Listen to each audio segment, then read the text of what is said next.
South Point Casino has plenty of attractions for the whole family. Catch a movie. Our 16-screen movie theater includes 2 XD Extreme screens for the ultimate in viewing, sound, and luxury. After the show, treat the family to a variety of treats at our old-fashioned ice cream parlor, Kate's Corner. We scoop up a variety of creamy concoctions, including smoothies, hand-dipped cones, milkshakes, malts, sodas, and sundaes. At Kate's, there's something for everyone. And if you still got time to spare, our bowling center might be right up your alley. Voted Best of Las Vegas, it's a great place for friends and family fun. 64 lanes, a pro shop, snack bar, and arcade. And while the kids are bowling, you can play slots and sip on a drink in the Alley Cat Lounge while overlooking the lanes. For our more serious and professional bowlers, the South Point is also home to a separate tournament bowling plaza. Sports by the book. Sports by the book. Sports by the book. Sports by the book, South Point Studio. This is the best sports betting network. I would argue it is a total mismatch. There's value with underdog prices in series. I would lean to the under here. My numbers are saying I got to bet the Tigers. Two-way action. When in doubt, we juice that favorite, that extra nickel. Sports by the book, South Point Studio. Forget about it. The best. It's Sports by the Book at the South Point Studio. Here's Jeff Parles and Alex White. Good morning. Welcome in. It is Sports by the Book, South Point Studio. Sorry for the little delay, little internet snafu, but we're here. That's all that matters right now. I'm Jeff Parles. She is Alex White. Good morning, Alex. Good morning. Luckily, it was just a 2-minute minor, not a 5-minute major. So we're back up running. Even though a 5-minute major got killed off. It was full strength. They got it done last night. We got a lot to get to. We'll see Vinny Magliulo in about 30 minutes from now. So 10:35 Pacific, 1:35 Eastern. Vicenz will be in with us. We'll get a lot to talk to him about with right now, underdogs ruling the day in both the Stanley Cup playoffs and the NBA playoffs. We got plenty to get to with that. Baseball, a weekend ahead. So we got a lot to get to here today, and we will begin on the ice. That's where we'll start today. Caps on the board in their series against Carolina. Big win for Washington, 3-1. Empty netter gets it cut, gets the puck line covered. So a good win for Washington. The whole crew ended up being on that, so good job by us. I know it was on Alex's board yesterday, but a necessary win for the Caps to get that series tied at 1, and yet another sparkling performance by Logan Thompson for the second consecutive game. It was not his fault that Carolina took game 1. It was just that the only reason that game was even competitive was because of Logan Thompson. He was great again last night. Really did what they had to do, dominated that game. I mean, I don't think they ever trailed, so led the full 60 minutes. Excited to see what the numbers come out to going back to Carolina now, because if the bettors keep betting the Hurricanes like they are, I mean, we're going to get some good plus money here on the Caps. Well, you ask, you shall receive. It's plus 165 on Washington, so only a 20-cent difference from what it was home to road, which is a little bit interesting to me. Minus 85 on Carolina, maybe a little bit of a correction of some sorts on this, a total of 5.5. That game is tomorrow. Alex, I know you, if you have a play on this game, you'll be out on social media tomorrow, so be on the lookout for that across Alex's social media accounts for an official play tomorrow. I will just tell you that price is too large, even with it only being a 20-cent move. I will be on Washington tomorrow, but I'm going to wait to see if this thing goes up even further. The best market number right now is plus 175, and shockingly enough, Caesars is the one who has that price. I think that's great advice. I mean, we've seen how bettors have bet on Carolina, so why not wait and see if we can get an even better number here? And then the other game from last night, and we'll hit the Saturday one right with it here. By the way, Caps plus 180 to win this series now in a 1-1 series tie. Edmonton does it again. 6 consecutive games that they've trailed. They've come back and won all 6 of them. The backdoor sweep of L.A., the first 2 in Vegas, overtime winner for Leon Draisaitl, in what was a very entertaining game last night at the Fortress, but Edmonton gets it done 5-4. They came from behind. They also blew a 2-goal lead in that mix as well. Easy over in this one, but it sends it back to Canada, with Edmonton in complete control here, up 2-0 on the Golden Knights. As we know, as your dad has mentioned on plenty of occasions, Alex, that this ice in Edmonton that they're going back to plays very fast. It's 6.5 -30 at some shops, 6.5 -25 to the over for game number 3 tomorrow afternoon, or tomorrow evening, I should say, in Edmonton. And the Oilers are the slightest of favorites of -125 to take a 3-0 series lead. And so much better than game 1. They were in their O-zone most of the time. So, I mean, really just a few sloppy mistakes there that let Edmonton get on the board. But to come back and score those 2 in the third to tie it up, I was very impressed with that effort. And then you're right, that penalty kill, 5-minute major, I thought was very impressive too. So a lot to use to move forward here, but it is concerning. McNabb did get injured in that.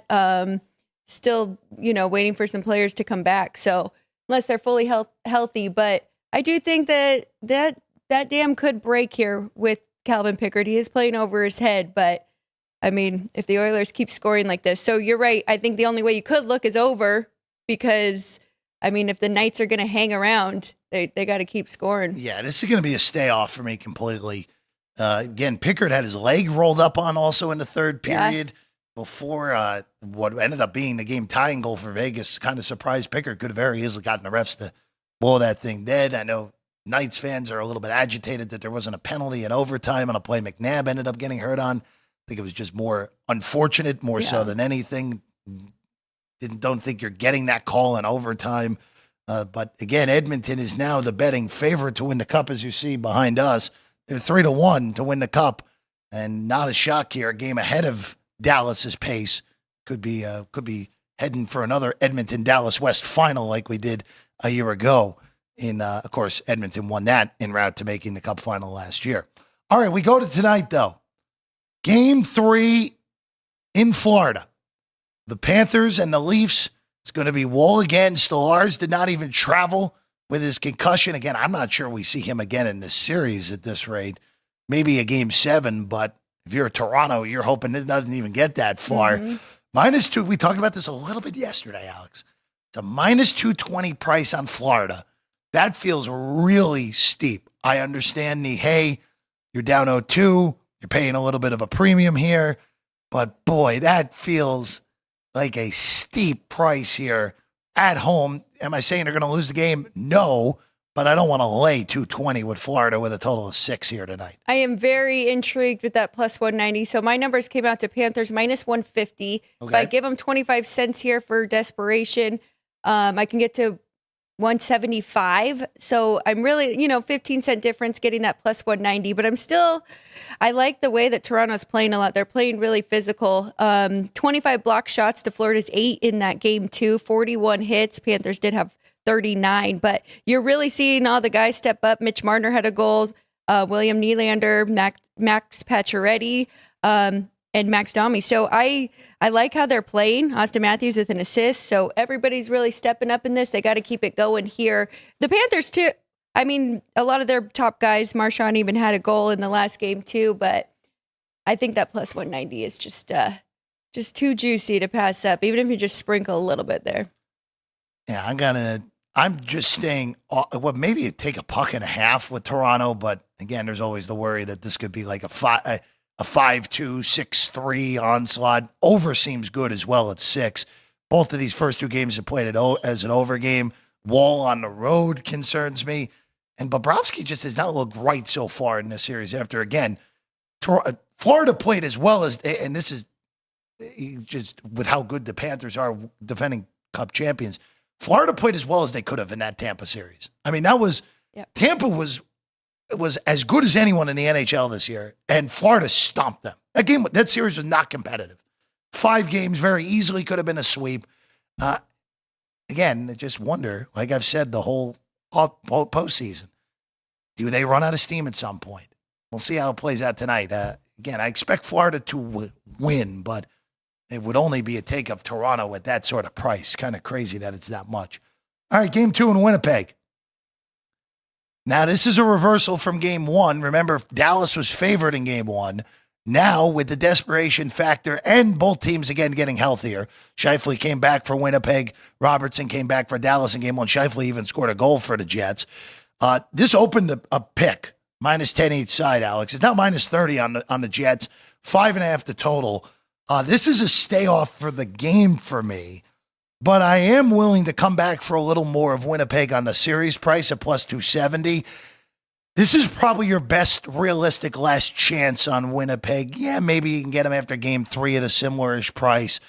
But realistically speaking, if Winnipeg loses tonight, this series is more likely than not done. Dallas, with 3 games in their pocket at home, including a game 6, it's going to be very difficult for Winnipeg to come back in this series if they don't get tonight. So I actually again, don't love the price at the current moment on the individual game, but I'm going to take a little more Winnipeg series price at +270, Alex. I do think this number is right. I do have the Jets -141 here in this one against the Stars. I like that side a lot, trying to figure out if I want to look at regulation, maybe get a plus number there, or even that puck line at 2-1. But, I mean, really the Jets handled Dallas all regular season, 3-1, and they were all low-scoring games, so it really comes down to Hellebuck and how he can play in this one. But I also like the under 5.5. I'm a little bit nervous because all 4 regular season did stay under 5.5. First game, of course, 3-2 Dallas, so makes me a little bit nervous there. But I think that is the right way to play this. You can go even money there, under 5.5. Don't mind that either. Again, all the goals came in the second period in game 1, 5 of them, and that was it. Yep. So I don't have a problem with that either. Again, still I know Hellebuck is not regular season Hellebuck in the postseason. We've seen it enough, but he is at home. Yep. Again, game 1 was better than most of the Blues series. And Ottinger is a monster, as we know. We know how good Jake Ottinger is at this rate. Ryan, can you throw the futures up real quick? Just want to update everyone on where we're at. Here at the South Point. Edmonton, as we know, is the betting favorite now, as we mentioned earlier, at 2-1 on the Edmonton Oilers to win the Cup. And again, it feels a little bit like we're on a collision course for the Oilers and the Stars, based off of what the odds tell you. 3-1, on Edmonton, +350 on Dallas. And then I will say this. All those Eastern Conference teams, I think, present value at this point in comparison to what the market says on the West teams. Carolina, who you and I still think are overrated, +440, going to be favored in in every series that they play the rest of the way, except for maybe against Edmonton. But Carolina has home ice. Yeah. So I'm not so sure about that. Toronto, you're up 2-0 already in a series. They were 8-1 before the tournament, and I know there's the goaltender question, but 5-1 with 2 games in pocket, not bad. And then Washington and Florida. Florida more than capable of coming back from a 2-0 series deficit at 9-1, the best price they've been all postseason long. And Washington, they have home ice the rest of the way in the Eastern Conference. And if Winnipeg goes out, they have home ice the rest of the way, period. I think all those East teams present a little bit of value right now, Alex. Yeah, especially the Capitals with how the market has Carolina. I mean, really, that series is tied now. You're getting 14-1. That's way more than any of the other 3. And like you said, I mean, they will have home ice in the next one, too. I do think that'll be a tough series for them, but I think that's probably the best value that you're going to get between all of them. But Toronto, you make a great point, too. I mean, up 2-0 in this series, so it's a pretty good one as well. Let's go to the NBA side of things here tonight and over the weekend, Alex. Last night in Minnesota, it was a sweat and a half unnecessarily on the Warriors team total. Didn't need that. Didn't need that in my life. We get there. We land 93. T-Wolves win in blowout fashion. Win the game 117-93. Again, good thing we went to Warriors team total and not full game. Right. On that. Goes over to 202 easily. The Warriors team total goes under, so Minnesota covers. There was an injury scare for Ant. Had his ankle rolled up. Ended up returning. Good news for Minnesota moving forward, of course, on that. Yeah, and he looked like he was a little injured in game 1, too, so that does concern me moving forward with this series. But great overall team effort between all of them. I mean, DiVincenzo had 9 and 5 rebounds in that one. We had 9 rebounds from Anthony Edwards. as well as Gobert. A lot of double-digit points here for these guys. So I think that's what it's going to take down this Golden State team in the entire series. Yeah, Julius Randle with just his third career double-digit assist game as well, 11 for Randle in that one. All right, let's go to tonight. We'll give the update on the odds. We'll ask Vinny his thoughts a little bit later on the two games tomorrow, including Knicks Celtics. But let's get tonight. We'll start in Indiana. Pacers, as we talked about, stole both games in Cleveland. Now we are seeing the reversal of what we normally see because the home team in this spot is up 2-0 instead of the road team being up 2-0. Usually see the bettors come in, hammer the home team down 0-2 in the first half, and it's very similar to the full game. So this one's been a little bit different. So Cleveland now, the early numbers on Cleveland first half were 4. Not here at the South Point. Chris opened it a little bit lower. Right now it's Cleveland 3 first half, Cleveland 5.5 for the game, 230.5 your total. Both of these games gone zooming over the total as well. Alex, I know it's a desperation spot for the Cavs. I understand that this total has just moved all over the darn map. Yes. As low as 226, and now this is the high water mark. So I can't advocate for betting the over at the worst of the number, but there's been nothing in this series that has shown me that we're going to see a lot of stops. It's just going to be a pace game. By the way, the expectation is that Mobley comes back tonight and Garland comes back tonight for Cleveland. So reinforcements on the Cavs end expected, but not 100% confirmed yet. Right. Much needed for this Cavs team. Garland, Mobley, and Hunter all in the shoot around yesterday. So I would expect them to play just questionable right now. You're right, though. Not many stops. I think that's the problem here for the Cavs is their defense really slowing down this Pacers offense. The Cavs were the best road offense, though, throughout the regular season. So I expect them to put up some points here, too. Using my dad's number, he's got Pacers 3.5 and the total 237.5. So he would say even at this bad number at 230.5 over with a 7.5 point difference there. But to your point, I think you liked the points there with Indiana. I mean, he does have them as a 3.5 point favorite. Maybe if we take off 2.5, we're still getting some value there with 5.5. This is going to sound very backwards here because look who's up 2-0 and look who's down 0-2. No team in NBA history has come from an 0-3 deficit down. But this is almost a bizarro world, gotta have it spot for Indiana. They stole game 2. You're down 7 with 50 seconds left. You're not supposed to win that game. And the Pacers have 2 wins in their last 3 games when down 7 or more, or down 7, period, with less than 40 seconds to go. That's happened only other one time in the NBA, period. Playoffs or not, since 1999. Happened one other time. It's happened twice in 3 games for Indiana. That's a monster statistical anomaly, as we know. But when you have that sort of statistical anomaly, you better take advantage of it. And this game for me tonight is actually more important for Indiana than it is for Cleveland, as insane as that may sound. You cannot let the Cavs off the mat if you're the Pacers. Because if Cleveland gets tonight, it's probably going 2-2 back to Cleveland, even with the home court for Indiana in Indianapolis. Indiana wins tonight. As again, this would be 3 straight games as an underdog for the Pacers. Yeah. Plus 190, which is still a good price at home.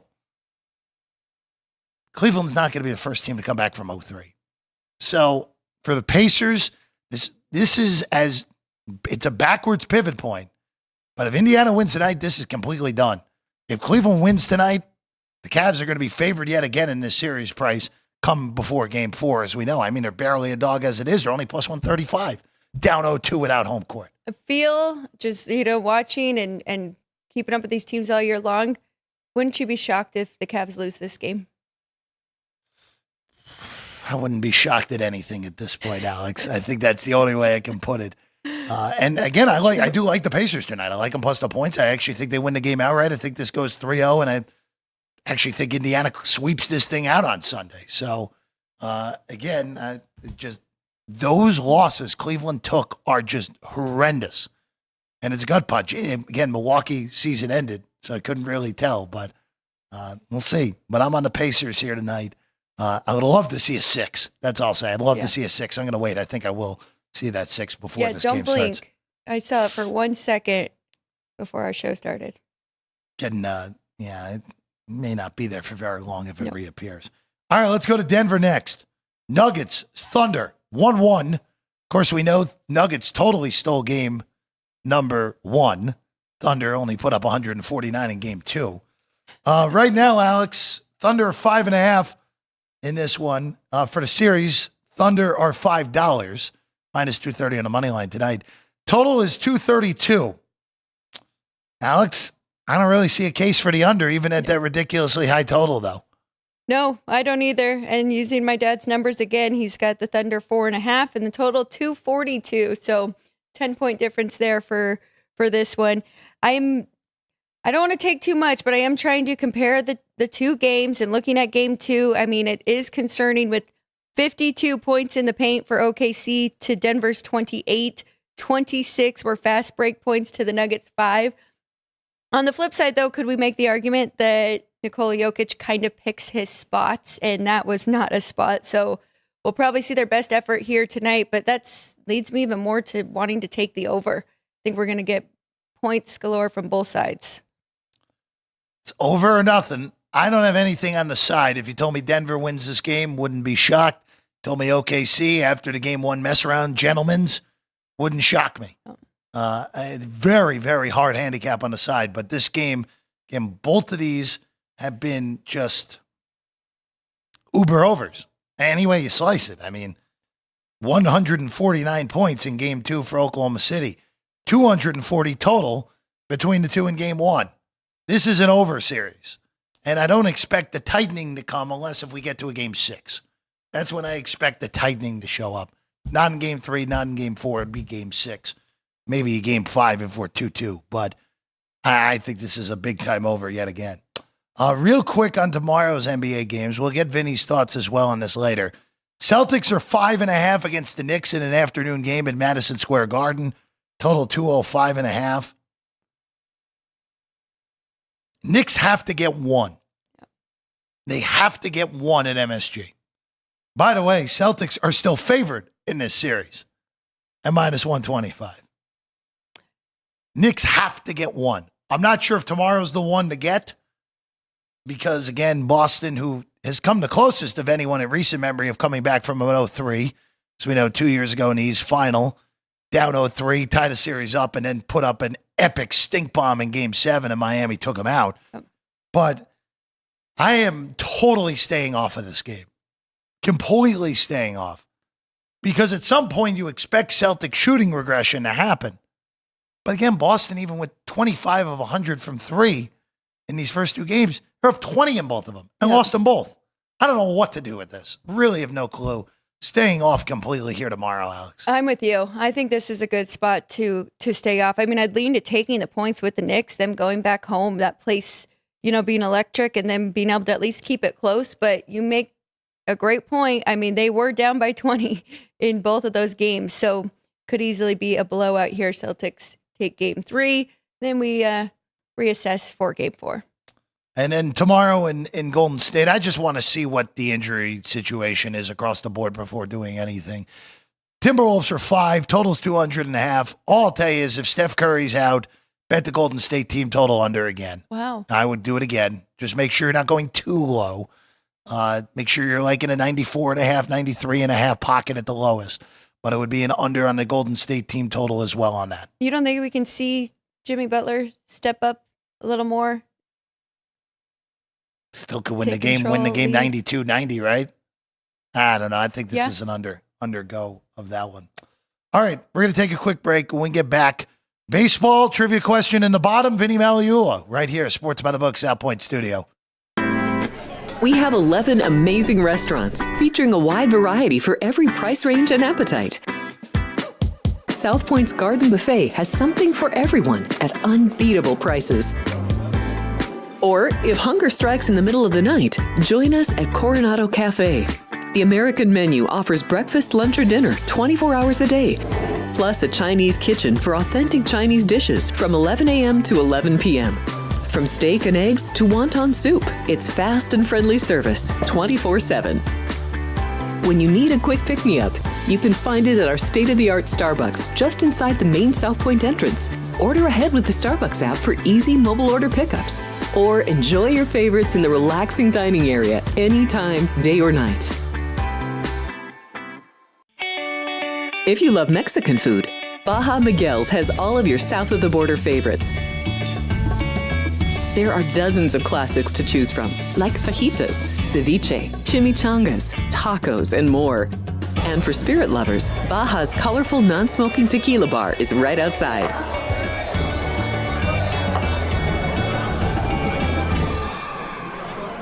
Or maybe you're in the mood for seafood. Big Sur Oyster Bar has fresh seafood prepared right before your eyes. Savor freshly shucked oysters, crab legs jambalaya, shrimp and lobster. Beers on tap and a selection of fine wines are perfect to pair with your seafood favorite. Whether lunch or dinner, you'll love this fun atmosphere, located just off the casino floor. Ready to shake things up? Step back in time and treat yourself to one of the oldest restaurant chains in the country. Steak and Shake, famous for original mouth-watering steak burgers and hand-dipped milkshakes in a variety of flavors. For some old-fashioned fun, try Steak and Shake.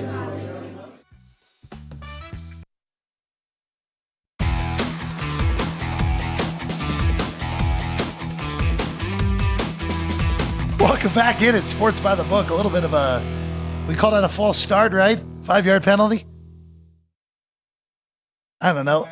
Lane violation? Yeah, lane violation. We're too early on the free throw. Jeff Parles, Alex White. Vinny Magliulo will be with us momentarily when he makes his way down here at Sports by the Book. Alex, let's head to some baseball, though, here on a Friday.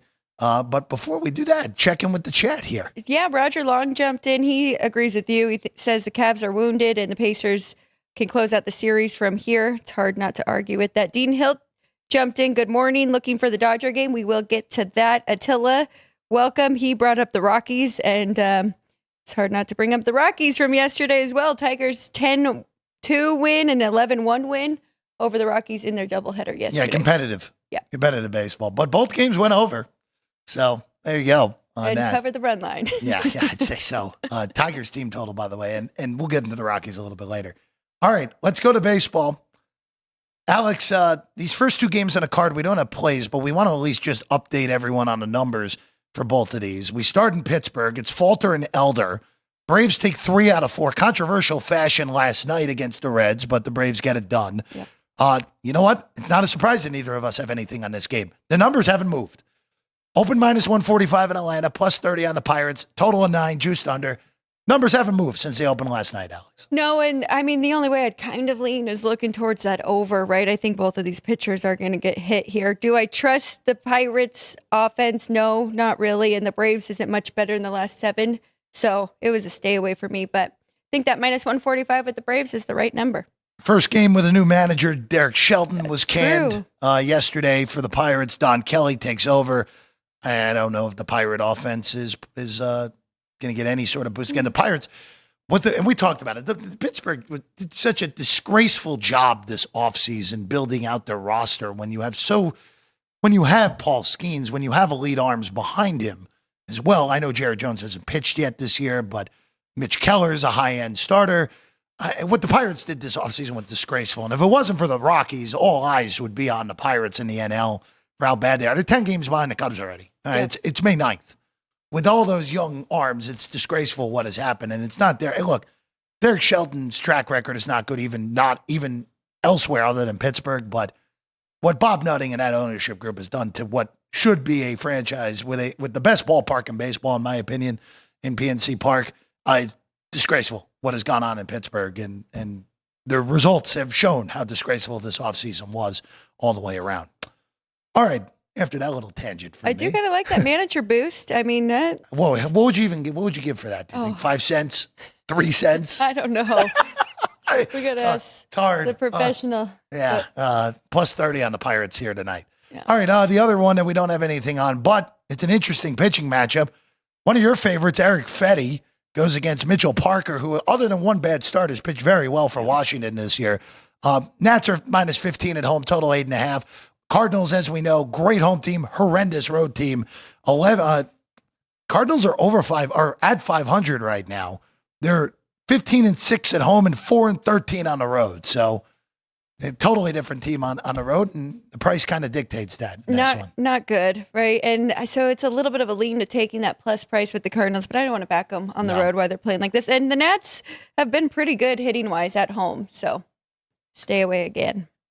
Nats got some good little pieces there. The James Wood guy is going to be already is awesome, but he's going to be a top 15 player in baseball sooner rather than later. One of the pieces that got in the Juan Soto initial trade away from DC. All right. We'll go to New York next. Excellent series for early May. 2 first-place teams, in my opinion, 2 of the 4 best teams in baseball square off in Queens here tonight. Mets are $1.40 at home with Clay Holmes. Jameson Taillon, who's been inconsistent for the Cubs, goes for Chicago plus 125. It's a total of 8. Alex, there's a little bit of rain potential in the forecast in this one that could at least delay things at first.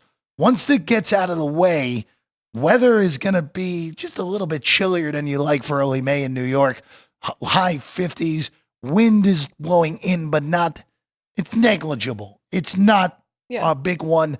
I know that Holmes has been great. Taillon, when he's been good this year, has been awesome, but these offenses are too good. I like over 8 in this one at even money. I agree. I did get a 7.5, but I think 8 is okay here too. I lean a little bit to the Cubs too at that plus price because you're right. Taillon has been inconsistent this year, but he's pitched very well against the Mets in the past. So I think we could see him have some success there, at least early on, and then maybe we see runs later. But yeah, it's an overplay between these two with both of these offenses. Alex, I know you don't have a play on this next game, but I just want to bring it up. Colorado and San Diego. This is a brutal pitching matchup today. Randy Vasquez and Antonio Sanzatella in Denver tonight. And you know what? The weather, by the way, of course, is not going to play an impact, so that's good. It's going to be 70 degrees. It's going to be nice after some bad weather through Colorado earlier this week. This is going to be the new rule of thumb at Coors Field for me. The opponent team total over is going to be bet more times than not. Now, the books know this. It's 6.5 at most books, with a juice to the under at some books on San Diego. But Antonio Sanzatella has been awful to begin this year. ERA over 5, whip over almost at 2. Giving up gopher ball after gopher ball so far this year. He's given up already 8 home runs in 34 innings. And that's with a good start where he only gave up 1 last time out. He doesn't strike anyone out. He only has 17 strikeouts in 34 innings. That is a horrible mix in this ballpark when the weather's nice. So I like Padre team total over 6.5. I like the over 11.5 as well total. Colorado's going to score tonight against Vasquez. And I also like San Diego on the run line here, which I believe our run line numbers are flipped on the screen there, that Padres are going to be -0.5 at even, -1.5, I should say, even. So I would look at San Diego all the way across the board, just them scoring runs here tonight, Alex, really the thing more so than anything. I do have Padres -1.5, -115 here as a potential bet, but you're right. Sanzatella, a league high 57 hits in 7 starts, and he's allowing heavy contact. So even though the Padres have been struggling a little bit as of late, I think this is a good spot for them to get right offensively. I don't hate that 6.5, especially, I mean, you're getting even money going over that. So, and I expect Randy Vasquez to pitch okay. I mean, he really struggles against lefties, and the Rockies don't have a whole lot of lefties in their lineup. So I think he'll be okay as well. So Padres, definitely. Yeah, just more of on Vasquez, just pitching in that ballpark with a high whip like he has this year. Can't put base runners on in that ballpark. Yeah. Can't walk guys. That's my concern more so than anything with Vasquez. All right, let's go to Arizona next. Dean was looking for our thoughts on this. Diamondbacks get game 1. Grand slam by Perdomo really gives us the difference last night in a 5-3 victory for Arizona. Moreno, not Perdomo. Moreno with the grand slam. We go to this one, and Alex, we were talking about this pre-show. Money started to come back on LA here after a real just wild ride in the market.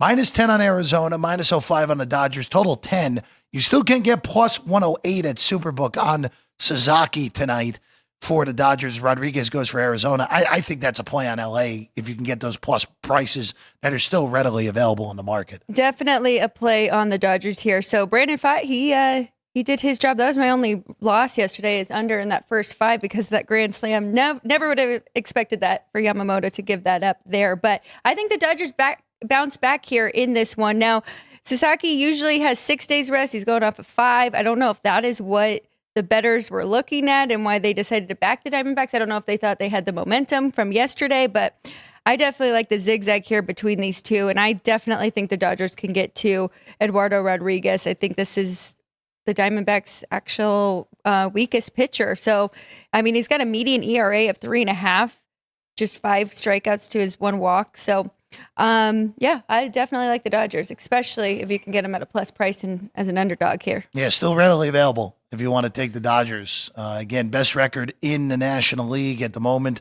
for the Dodgers. 1 game ahead of the Mets, the Padres, the Giants, all in that West. Again, Diamondbacks just have to keep pace with how strong the NL is. We've talked about this. They, realistically speaking, and even with Atlanta getting their act mostly together at this point, it's going to be compact. And there are a lot of teams that are hovering at 500. St. Louis, Milwaukee, Reds are a game under. Even Washington, 17-21. Other than those 3 last place teams, everyone's got an argument. But the problem is all these teams that are at the top are just so good that you might have to win 93, 94 games to make sure you make the postseason in the NL this year. So just a correction really quick, because Rodriguez actually does have pretty good strikeout to ball ratio, 45-12 on the year. It's Sasaki that struggles there, 24-20. But it's the hard hits that I'm worried about Rodriguez giving up to this Dodgers lineup. I want to hit 3 more baseball games right now. And then if we'll bring Vinny in. If you want a game we haven't talked about, please put it in the chat. We will make sure to get it. Alex and I have pretty light cards, all things considered, here today. And one of them that stands out now is we go to Detroit, where the Tigers' offense is just on fire right now. A demolition derby through Denver yesterday, as you mentioned, double digits in both ends of the doubleheader, winning both games by a combined 18 runs against the overmatched Rocks. They return home to take on the Rangers, and their ace Tariq Skubal is on the bump at Comerica. It's Patrick Corbin, who's been much better this year to kick off his first 5 starts. -260 on Detroit, +220 on Corbin, and the take back, total 7.5 in Motown tonight, Alex. So the Rangers are already struggling offensively in their last 7, batting .247, 323 slugging, 87 weighted runs carried. So I'm looking for how I can play this under. Do we trust Patrick Corbin to hold this Tigers offense? I think after coming from Coors Field, it's going to take them some time, even though this offense has been electric. I'm going under in the first 5. It is 4. I believe -105 for that. So under 4, first 5, expecting Patrick Corbin to be able to slow down this offense for at least 5 innings. What's the team total on the Tigers for the full game right there, Alex? You have 4.5? 4.5. I wish there were flat 4s in the market, and I'd go over that and have the push as the out. At some point, Corbin's going to regress back to the mean of what he's been the last half decade since the Nats championship in 2019. So I would only look to a Tiger team total, but tread carefully on that one. All right, going next, we go to Seattle. Castillo-Gosman, good pitching matchup at T-Mobile. 7.5 juiced under.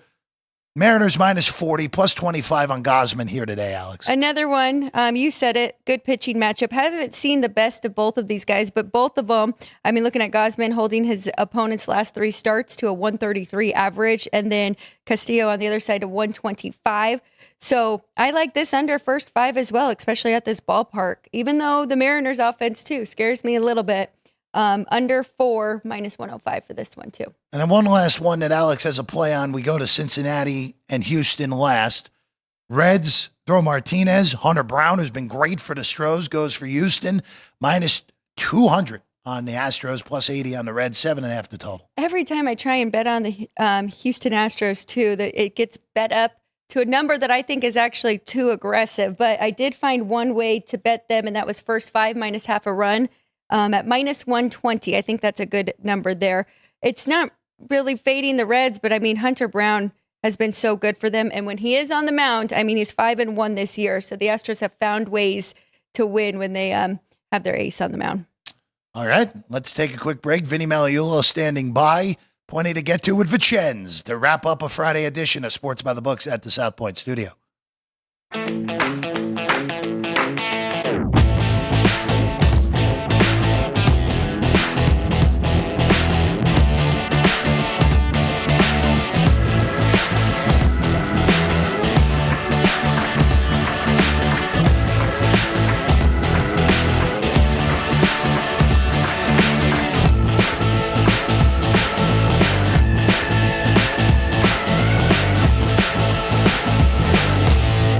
Sports by the book. Sports by the book. Sports by the book. Sports by the book, South Point studio. This is the best sports betting network. I would argue it is a total mismatch. There's value with underdog prices in series. I would lean to the under here. My numbers are saying I got to bet the Tigers. Two-way action. When in doubt, we juice that favorite, that extra nickel. Sports by the Book, South Point studio. Forget about it. The best.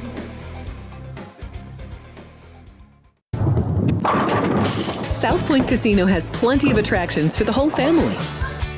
Catch a movie. Our 16-screen movie theater includes 2 XD Extreme screens for the ultimate in viewing, sound, and luxury. After the show, treat the family to a variety of treats at our old-fashioned ice cream parlor, Kate's Corner. We scoop up a variety of creamy concoctions, including smoothies, hand-dipped cones, milkshakes, malts, sodas, and sundaes. At Kate's, there's something for everyone. And if you've still got time to spare, our bowling center might be right up your alley. Voted Best of Las Vegas, it's a great place for friends and family fun. 64 lanes, a pro shop, snack bar, and arcade. And while the kids are bowling, you can play slots and sip on a drink in the Alley Cat Lounge while overlooking the lanes. For our more serious and professional bowlers, the South Point is also home to a separate tournament bowling plaza.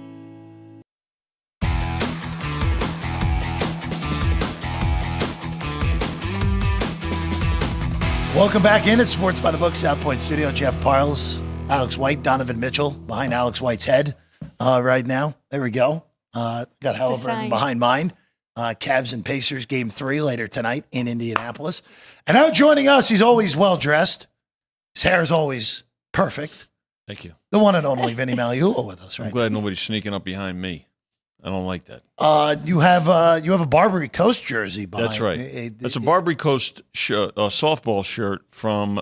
That shirt is that's probably about 1979, 1980. So Barbary Coast. Were you Coach Vinny still at that point? The Barbary Coast team turned into the infamous Tap House softball team a few years later. That shirt back there is. So the Barbary Coast, for those listening that may not know, what is it called now? I still call it the it's still Barbary Cromwell. Coast. It'll be Vanderpump next year, but it's still Cromwell. I was there on opening night, March 2nd, 1979, and that was the softball team that summer. That's right. The infamous the tap room one next, Vinny. The Tap House? The Tap House. The Tap House one. The stories you've even told us. Well, right. Alex knows. Alex probably grew up at the Tap House. some of her early years, because Kenny, we all played there. We all went there. Even other teams went there. I will say this: there were several occasions where major leaguers were there at the Tap House enjoying the famous wings and hydration. Hydration's one way to for post game shows. So, yes, indeed, still there. By the way, anybody from out of town on West Charleston Boulevard here in Las Vegas, it's a must for us locals. Well, that and our friends at Oasis, of course. Oh, Oasis, phenomenal. I was just there the other morning at Oasis. Got some breakfast? Yes, I Very did. Good. My brother in town. We went to Oasis out in the Northwest. John Gaughan's place, Oasis. And, yeah, definitely. So we had a golf draft there. We had our Masters draft there a couple of weeks ago. Do you do that for every major? We did of course, it for every the major. PGA's next weekend. I don't think we're doing. I think we're doing it next for the U.S. Open.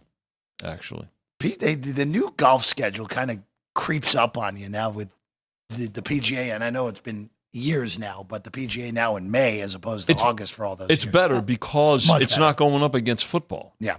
For two, even it was exhibition, but it was college too. It kind of got lost. So when you look at the handle, I mean, obviously the Masters is the number one handle, bet golf event because of the familiarity. But the biggest reason is it's up for almost a year. So, and then comes the U.S. Open, the British and the PGA now. But the PGA was way number 4 for the longest time before they moved it. Want to talk horses? You want to start there? Well, I know there's been a lot of discussion about sovereignty not going to the Preakness, and I can understand that. I mean, everybody wants a Triple Crown winner. Listen, if you watched the post-Derby interview, especially Bill Mott's comments, the trainer, you almost realize right there that I don't think they had any intention of the horse going to the Preakness. And I know that the sport, it would be best for the sport, but here's the thing. It's a completely different dynamic now, the way horses are bred. Horses just don't run the same way, the same schedule that they did. Your Secretariat, and I think we talked about this with Ralph Sirocco for his Derby special. Secretariat ran 11 or 12 races before he ran in the Derby. I mean, a lot of these horses don't run 12 races in their careers. The breeding is they're not bred to go. So the condensed Triple Crown schedule. So Derby, 2 weeks later Preakness, 3 weeks later the Belmont. They're probably going to have to tweak that schedule. Maybe it's another week between the Preakness and the Derby and the Preakness. And here's why I say that. Every other sport, rules have changed. Right? Think about it. Right?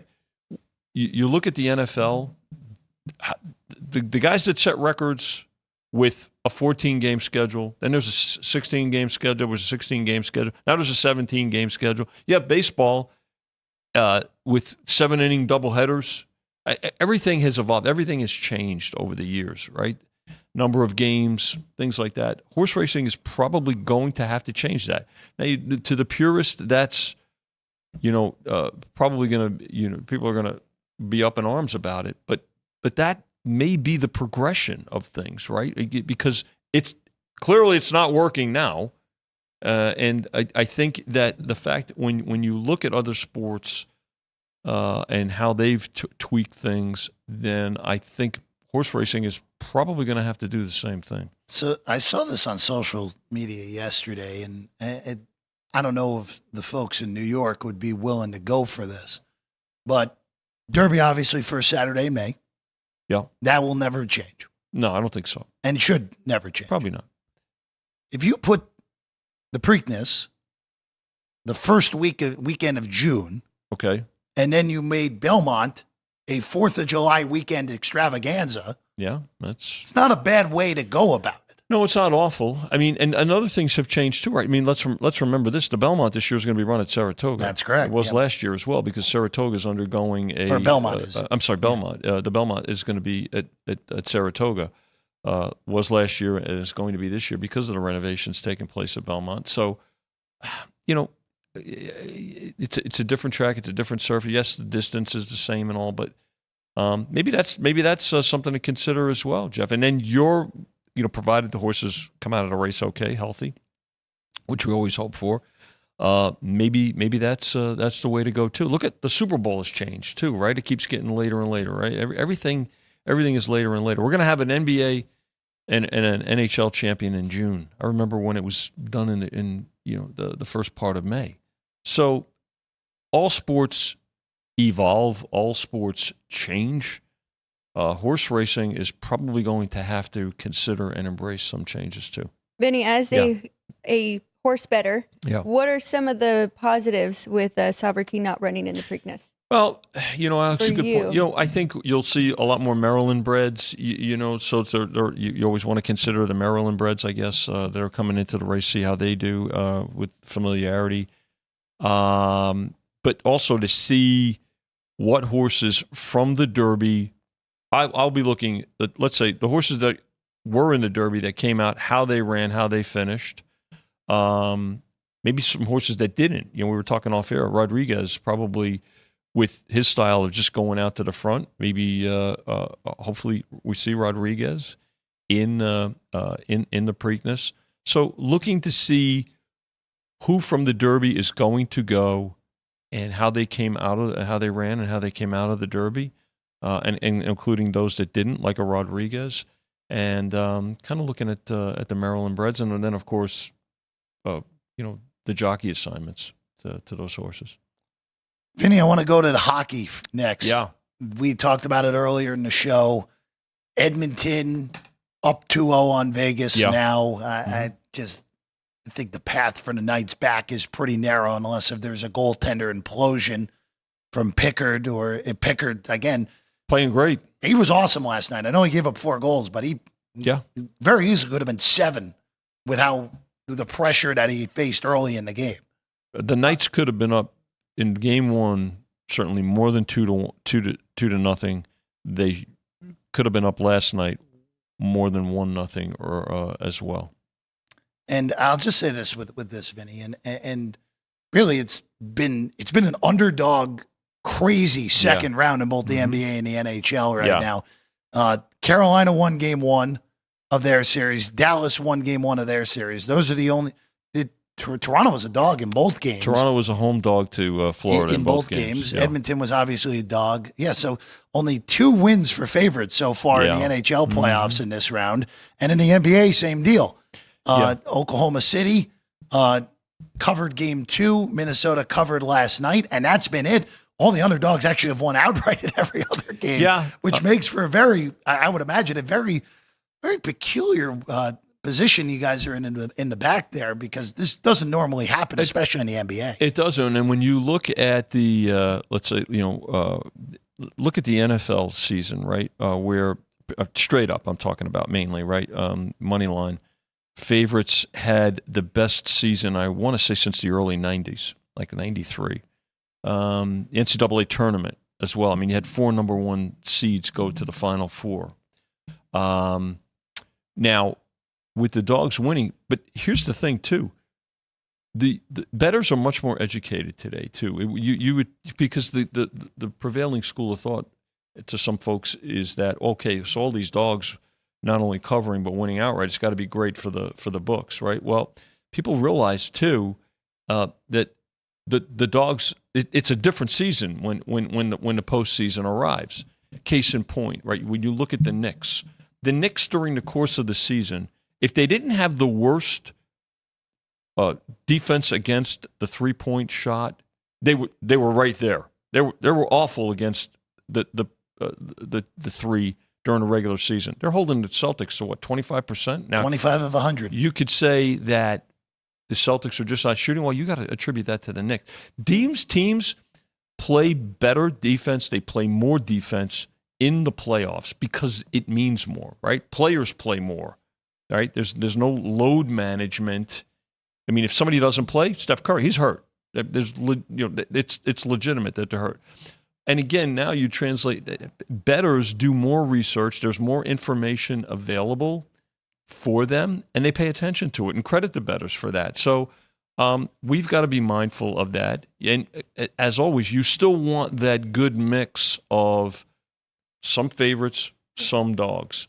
It's not just, well, all favorites, in the house, if all favorites go down, then the house is, just reaping it all in. No, credit the bettors to the fact that they realize that there's value and in many cases, and we're seeing it now in the playoffs for the NBA and the NHL, success with going with them. So of course now, still you've got to pick the spots and the right time to do it, but. But along those lines, too, we were talking off air. I saw a graphic on another network. Question. Is Game 3 a must-win for the Knicks? Well, every now game I'm thinking to myself, playoffs, Vinny. I'm thinking, is that a typo? I mean, because last time I checked with my limited math skills, the Knicks are up 2-0, right? Like, what are we talking about here? What is can I ask a follow up to that? Actually, Sure. Series price, real quick, on that series. Celtics are still favored. Down 0-2 without home court, still favored to win this series. Vinny. Actually, yeah. So it's almost a pick 'em. It's like 15 cents to a nickel, but that's also a response to a few things too, right? What are the future prices? They are the defending champs. Are they? But a must. There's a big difference between being that 15-cent favorite, okay, or 3 nickels, as your dad would appreciate, Alex. Like, what are we talking about here? This team is down two games. I mean, they go down 3-0. What they gonna ask the same question over there? Well, anyway, I'm very curious to see. That's tomorrow afternoon. I'm again, both the Eastern Conference ones. I like Indiana tonight in a scenario where I hope you like them because the game's up to 5.5. Oh, I'm waiting. I see if I get a 6. You might. The game opened 2. I like the Pacers tonight. I know that the expectation is that Cleveland will get everybody back, but look, the way that Cleveland lost game 2 was, that was a vicious. Forget you lose the game. From a mental perspective, that is a vicious blow that they took. Very good point, Jeff. Emotionally, psychologically, yeah, that's a tough one. I think a lot of times that comes into play, and some teams don't recover from those types of things. But again, if you're the Cavs. The season they had, you wonder. But the bettors obviously believe in the Cavs now. But to your point too, if we do see a 6, that's where I think that's the threshold that you'll see some Pacer money, and I think it'll come in significantly strong this afternoon, and as we get closer to game time, 4:30 our time. Vinny, I got one more question before we get the whiteboard here on a Friday before we get out of here. Just want to ask you on the baseball front of things, where at least at first it looked like we were completely unbalanced, NL versus AL, at least for a portion there. Mm-hmm. At least I thought there was a real shot. Well, maybe 6 of the 7 best teams are in the National League. That still could be the case, but the AL-wise, the Mariners have started hitting, which we've only been waiting basically 5 years for at this point. Right. The Tigers, because they've had good pitching. The Tigers have look like at this point that run at the end of the year last year is no fluke, and the Yankees have the best player in baseball by margin and still have the best record in the American League East right now. Well, I think when you look at the Mariners, yes, they're putting their hitting together. They've had pitching. The A's are a bit of a surprise, sure right? Are. Because and we get to get quite a bit. The A's get quite a bit of attention here, obviously, because the Aviators, their AAA team, is here in Las Vegas. Alex, you're very familiar with it as you work out there at the ballpark. She's got her own jersey behind That's right. That's right. Well, Alex, not only you talk about Ohtani. Look at this is a double threat right here too, with her arm and the way she swings the bat. Right. So, A's are a pleasant surprise. The Central, you mentioned the Tigers, but the Guardians have started to find their groove. And Kansas City, a really 9 out of good 10. young team. And they've been building, and they've been drafting, and they've been trading, right? They were busy at the trade deadline, a few years back, and it's starting to show itself now. And in the East, the Yankees are the Yankees. The Red Sox are again, we talked before the season. The Red Sox did a lot of things very quietly. They didn't get to quite the attention, obviously, of a Soto signing and some of the things that other teams did. But Red Sox did some good things, and are playing well too. So, and again, the Mets were on fire, 10 days ago, and they've come back down to earth. The Phillies have not gone away. I think they're one back in the loss column. Cubs have been a tremendous. In fact, the Mets and the Cubs, right? They're playing this weekend. It's going to be a good series in New York. Cubs are playing real well. And then in the West, look at the West. Great race out west between the Dodgers, the Giants, and the Padres, and even Arizona's playing good. Yeah. So it's a long season, and that's not to be cliche. The reality is it takes times for teams to get into their groove, and let's see who gets healthy. Case in point, the Mets, right? They're where they are. They're in first, and they're not even 100% healthy yet. So it's pretty crazy. Yeah, it's going to be a good season, and it's good for us to have so many teams in contention. It's good for business. It is again. This is going to be a fun baseball season across the board. The bad teams are really bad. The White Sox, the Rockies. Not quite throwing Pittsburgh in that category, but the Pirates can't hit offensively. Pirates are there because they just fired their first manager to go. I mean, here it is. We're not even in the middle of May yet. Well, and the other thing, too, the AL is so compact. Like, other than the White Sox, right now the Baltimore Orioles have the second worst record in the American League, 10 games under, who, again, they got to get their act together, as I've only said probably every day this week here on the show. All right, before we get out of here, got to get a whiteboard here on a Friday. The one and only Alex White. We got an active board here on a Friday, Alex. And I even had to narrow it down because we were talking about both NBA overs tonight, but I went with the Thunder and the Nuggets over 232.5 for my NBA pick. NHL, I found Jets in regulation at plus 120. I think Winnipeg can tie up the series tonight at home. Mm-hmm. And then my favorite of the MLB bets, the Padres minus 1.5. Against the Rockies, minus 115. Dodgers, if you can find any plus money here, but the Dodgers being a dog against the Diamondbacks. And then 2 unders. I'm going first 5 innings under 4. Rangers and Tigers under 4. Of course, we have Skubal on the mound. And then the Blue Jays and the Mariners under 4. First 5, right? First 5, yes. Dodgers as a dog.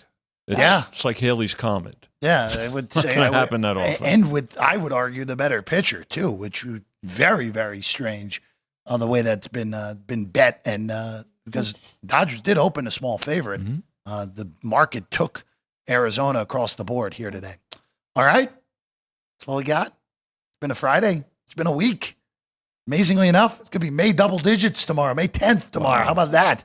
Wow. Already here. Vinny, it's always a pleasure. Good job, everybody. See you again soon. Alex, good work as always. Happy you're feeling better. Thank you. We'll see both of us on Monday. Dwayne Colucci will join us in his usual Monday spot at about 5 after 10 in the morning. Trivia. Oh, how could I forget trivia? Sorry. Thank you, Ryan. Trivia question today was a baseball related. We'll see if Vinny gets this right. Out of the gate here. I got to pull it up. Here we go. Vinny? Jeff? Which 6-time MLB All-Star first baseman and DH, and he also won the Silver Slugger 3 times, was born on this date in 1984. He had a very famous father as well. That is your hint. Well, for a full-time first baseman, or did he retire to that spot? So he was an NL guy who signed a huge contract with an AL team, and injuries ended up derailing his career. Wow, man, there's a few. I'll give you 5 more seconds, Vinny. A few more. Wasn't Dave Kingman? I know. No, not too early. Too late for Dave Kingman. Too late for Dave. So Kingman. The answer is Prince Fielder. Prince Fielder. Cecil Fielder's kid. Yep. Cecil also was at UNLV as well. Prince Fielder was born on this date in 1984. Kind of crazy. Fielder, by the way, one of the best baseball clips there is Prince Fielder's inside the park home run, which happened at the old Homer Dome in Minneapolis. Which Vinny, in shocking fashion, the ball was lost in the dome. Shocking. That's why it happened. with Prince Fielder. Nick's 2 for 2 the last 2 days. Nick gets it done. So JR with a few days off. Nick filling the void with the last 2. Good job. Well done there, Nick. All right. Follow us on social. Follow us. Make sure you're hitting subscribe here on the YouTube page. For Alex White, Vinny Magliulo, Ryan McCormick, and the rest of the crew, including Sean, Vince, and Jerry and Drew Dog. I'm Jeff Parles. We'll see you again next week, Monday, 10 a.m. Sports by the Book right here at the South Point.